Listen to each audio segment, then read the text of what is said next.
In any beach town of Pinellas County, you're going to want to stay away from those areas because the message is going out tonight in the coastal evacuation zone is a problem. Peter Bernard joining us live. He's at the police department checkpoint in Clearwater, so you don't need to be going in. You should be going out.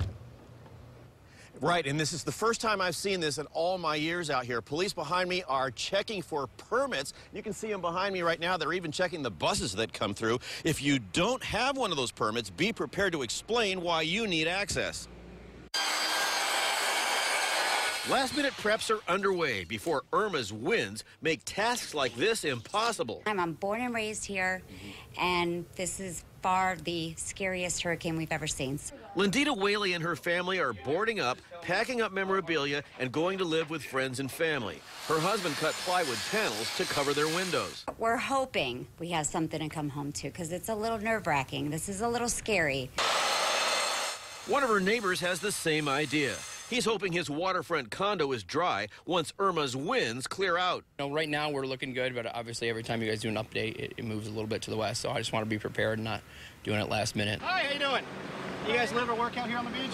Clearwater Police and Pinellas County deputies are screening people wanting to get to barrier island communities. Those with the proper emergency access permits breeze through. Others will face questions. We want to prevent anybody from, looting or burglarizing any of the buildings or residents, so we have a heavy police presence out there. St. Petersburg Fire Rescue is working to move all special needs residents to a safe shelter. They are using Pinellas County school buses and city vans to make it happen. For some, the move is traumatic.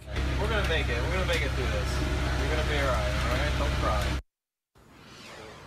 All right, people are being allowed to go out there, and those are, of course, residents, business owners, employees, contractors, and those that are coming out here to help shore up some property. You will be asked to state your intentions. Most people I've seen a lot of people out here come through with the actual placard. Just before we came back to do this tag here, we saw somebody race through this checkpoint. I'm guessing they'll be stopping her when she gets out to the island. Keith? Yeah, we all need it. I mean, even if we're in the news media, we have to have a special placard if we're going to go into some of these areas just to cover it. So all important. Thank you, Peter Bernard, live in Clearwater tonight. And if you still